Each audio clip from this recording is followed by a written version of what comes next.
Hello, welcome back. I've decided to do a short video today just because I was trolling around on the internet and saw that there's, as usual, wrong information out there. So today's short video, I want to talk about one of the people that we represent here at the museum, and his name is Robert Landsburg. And the reason why I bring up this name is two reasons. One, there's a lot of wrong information on the internet. And number two, I have some artifacts that I'd like to share with you that are pretty new. And they're all owed courtesy of Mr. Robert Rogers. And so Robert Landsburg, well, who was he? If you've ever seen, there's 4 photos that were taken from the west side of Mount St. Helens. And we're going to put those right here. And he took these 4 photos on the morning of May 18th, 1980 from the southwest side of Mount St. Helens. Now, Robert Landsburg was a 48-year-old photographer out of Portland, and we know now that he owned a company called Robert Landsburg Images. Now, how do we know this? We know this because we have in this case, and I'm trying to show this, we have in this case here some of Mr. Landsburg's belongings that Dave Keeler and I recovered out of Mr. Landsburg's 1969 Dodge Coronet 500 station wagon. And if you look underneath the comb, there are 6 of his business cards. And that's quite interesting because when you look online, you don't see any information about any businesses that he owned or anything like that. And in fact, a lot of the information on the internet suggests that Mr. Landsburg was a kind of an amateur photographer. Now we know, after the survey on his car, that he was by no means an amateur. He had a business called Robert Landsburg Images out of Portland, Oregon. He did 16mm film, 35mm film, corporate consultations, again, by no means an amateur. Now, some of the things that we found in his car are actually quite interesting.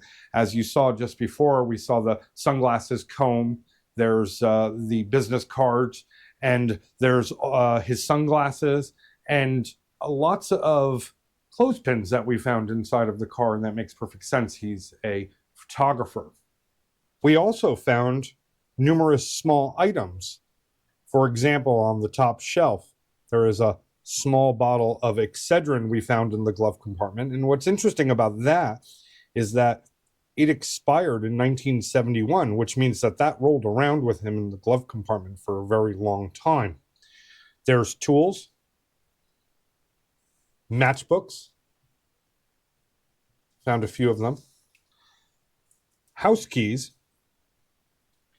This red tool right here is actually a multi-tool that came from the factory with the Dodge Coronet 500.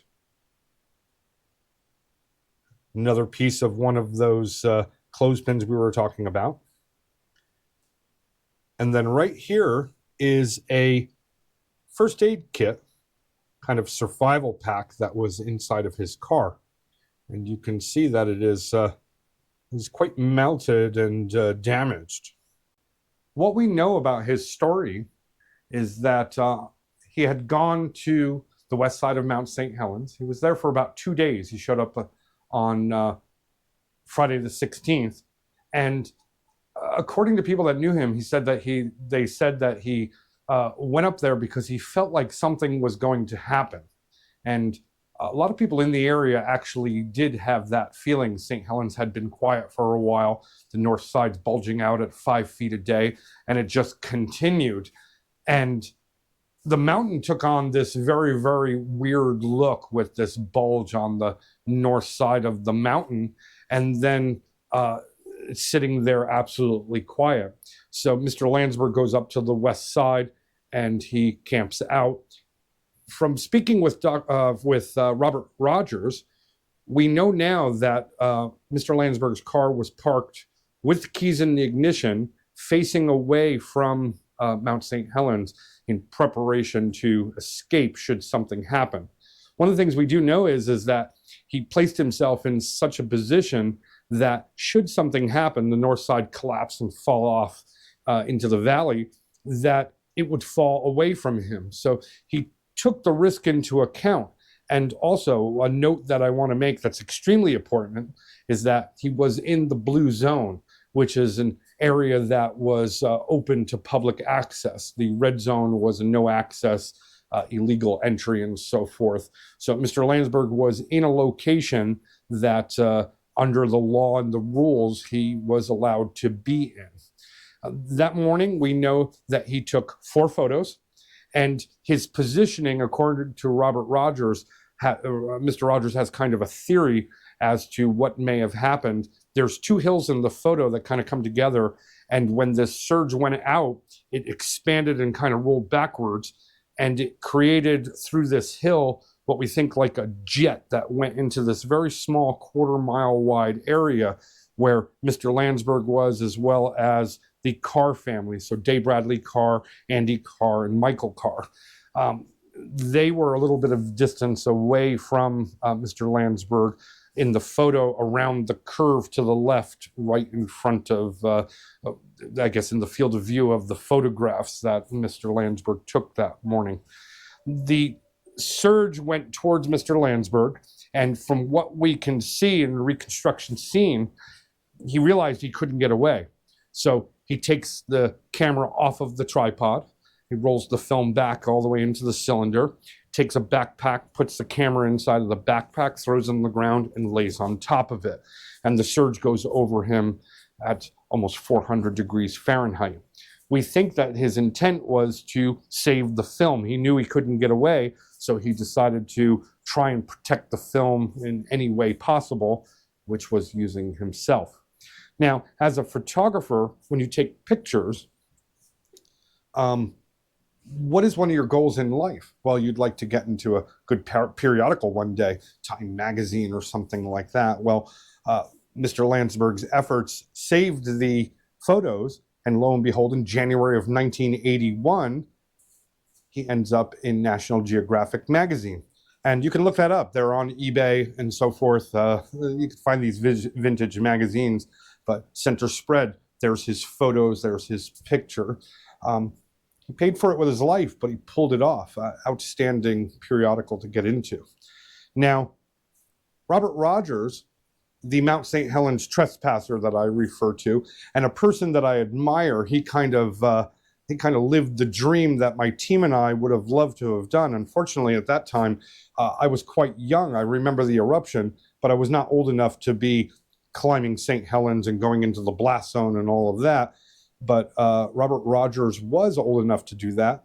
And so he started these excursions over the next 3 years of going into the blast zone, exploring, and going right into the crater of Mount St. Helens, and actually holds the record of being the first person to summit the volcano after the eruption. Pretty extraordinary. We have his jacket here, and we have some other items that Robert Rogers donated. And one of the things that Robert Rogers did was walk through Robert Landsburg's location. And he knew where it was prior to the eruption, because he had actually physically seen Robert Landsburg's 69 Coronet parked on the road, a green station wagon, and then was integral in actually having Robert Landsburg found. And he got word to the authorities that he had seen a gentleman there. He went to a photo shop, actually, after he had taken some pictures, and was mentioning to a person behind the counter, a young lady, and said, there was a guy in a station wagon out there taking pictures, and I had mentioned that he was there, but the authorities are not looking for him. And all of a sudden she goes, "Oh my gosh, that's Robert. I know him." And at that time, Mr. Landsburg was divorced, and it was his ex-wife that he was talking to, that Robert Rogers was talking to at the photo mat. So now Robert has a name, and he decides, well, I'll go to the police and the National Guard who are staged at the Tudor Lake Elementary and give them this name. So he goes there and says, "Green station wagon, I have it confirmed. His name is Robert Landsburg, and I saw his station wagon that morning." And they look through their list of missing people, and sure enough, they see Robert Landsburg. They fly out to the location, and as they're flying over, they see the wheels of his Dodge Coronet 500 sticking up, and they land. They find Mr. Landsburg, his camera, and the film's intact. He had pulled it off. Robert Rogers, sometime later, according to him, in early July 1980, walked through that location, and there was debris strewn all over the road, and hubcaps, parts of the vehicle, which we actually have here, and I'm going to show you in a minute. And he also found an absolutely extraordinary artifact, which is the tripod that Robert Landsburg used to take those famous pictures. And in a conversation with Robert Rogers, and I'm putting together a video where you can actually see an entire interview with Robert Rogers, telling the story and so forth, and we're going to be putting that out probably late spring. There's still some more sections of it to shoot. But in this cargo container on his property, we go there, and he pulls this tripod out after 44 years. And there it is, right? This iconic piece of Mount St. Helens history sitting in a cargo container, stored away, protected all these years. And Mr. Rogers was given that tripod by Robert Landsburg's ex-wife. So he did not steal it or anything like that. It was given to him. He had tried to return it after the walkthrough of that particular site. So I want to make note there that there was no theory involved with this. So what we're going to do is I'm going to take a walk over to the museum. I'll show you, and I'll show you the artifacts that Robert Rogers donated to us, and many thanks go out to him. So let's go take a look. Here's the display that we put together, and these are the items I just showed you. Some mud flap from Reed Blackburn's car. This letter that's up in the corner over here, for those of you that can look at it really quick, we're going to kind of address this in the future, but that is an extraordinary piece of history that's sitting right there. It just doesn't apply to what we're doing today, but there's a sneak peek for you. If anybody can figure out what that is or why it's so significant, throw it down in the comments and let me know what you come up with. Let's see how good of a detective you are on that small piece of information. Right now, just going through the shop, and it is inventory time, so we're closed, and hiding up here is my right arm. Here is my wonderful wife, Diana. Hi, guys. Who hates being on camera, right? Pretty much. But I'm working on it. Yeah, I'm pretty sure that I'm going to be killed later for doing this. So do you have anything to say to all of the wonderful subscribers of North Fork Survivors? Putting her on the spot now. Thank you for subscribing to us. Will be a great deal that share it with family and friends with our channel to keep building it up and spread the word, right? Spread the word, and we can keep making videos for you to share with you. Outstanding. All right. So like I said, I'm going to be killed later. So it was nice knowing everybody. And this has been a fun ride. And sorry if there's no more videos after this. I'm kidding, right? Yeah. Or am I? I don't. I'm gonna take them outside to see or into the museum to see the items that Robert Rogers donated. So you're gonna give one a sneak peek. Sneak peek, right? Very nice. Yeah, there you go. Okay, let's do this. All right, guys. All right, so I suffer from squirrel syndrome, and I'm sure a lot of you do too. All us smart people do that, right? As I'm walking out here, I look, and Diana has a really good selection of books. This has nothing to do with Mount St. Helens, and that's what I excel at, changing the subject. Over here, here's a book I'd like to recommend to everybody. All my Bigfoot fans that are out there, you probably know this. My colleague and friend, Dr. Jeff Meldrum, wrote this book. It's called Legend Meets Science. That is the one book that I would like to recommend if anybody wants to look it up on Amazon. It's the kind of go-to book that we even carry with us on field expeditions. You'll see this book. The other one I like to recommend is a great researcher by the name of Joe Bielart out of Oregon, the Oregon Bigfoot Highway. He puts this book together in such a way where sightings on the roads around Mount Hood lead to patterns in movement, and definitely a fantastic read for the Bigfooters out there. So I figured I would just throw that out there because I'm walking by. Diana's going through inventory, and I happen to notice things as I'm walking by. I figured I'd throw that in there, even though we're talking about Mount St. Helens. Okay, so let's go out here. It is not snowing today. It's actually quite nice and warmer.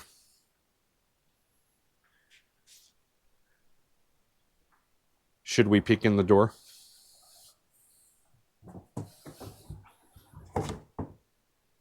There she is. I'm going to be in a lot of trouble tonight. Oh, well. But if you're going to go with a smile. Okay. Let's go in here. You're getting my point of view. Okay, so we're going to set up some lights in here. Let's do this. Okay, let's get some of these lights going here. Oh, by the way, these things right here, it might be hard to see, but this is one of those as seen on TV lights. And it's got 3 little panels, LEDs in it. It might be one of those things you see at Walmart that is like, oh yeah, another $10 piece of junk that we're going to buy from as seen on TV. This thing right here, highly recommend it. Put it in your garage or basement, somewhere you need a lot of light. Check this out. Boom. We could see everything now. So this is probably the only as seen on TV item that I would actually recommend. Now, I'm not being paid from them or anything like that. I just like good products, and this one qualifies. Okay. So now we're going to go over here and we're going to show you what we got going on. Okay, so here's the table with the with many items on it. Let me turn this light around here. We're kind of doing this as we go along here. One of the things about North Fork Survivors is we kind of roll with everything. So these film cartridges here came from Dave Crockett, Como Television, that famous film that you have seen where he says he's walking towards the only light he can see. He's covered in ash and choking, and luckily Mr. Crockett was found by a National Guard helicopter, and he was brought to safety. These hubcaps right here are the hubcaps that I was telling you about that came off of Robert Landsburg's car. This one right here with the red tag on it was donated by Robert Rogers. This one right here came from the collection of my friend Clara, who removed the car. So we have 2 hubcaps from the car right now. I'm sure there's probably 2 others out there still in that location. Very difficult location to get to. And this is the piece that I wanted to show everybody today. It hasn't been here a long time. And this is, for the first time ever on television, well, next to Sasquatch Prospector, I let him film this. Excellent channel, by the way. Go see it. This is Robert Landsburg's tripod that was donated by Robert Rogers. I'm going to try and move this light a little bit here and see if we can get some better. No, we still got a shadow.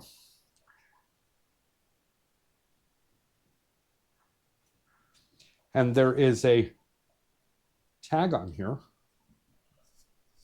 Oops. Let's see if we can.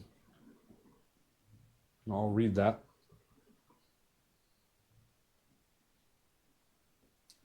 And Robert Rogers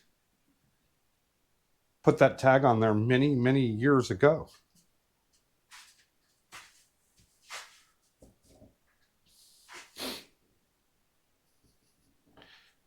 Around this way.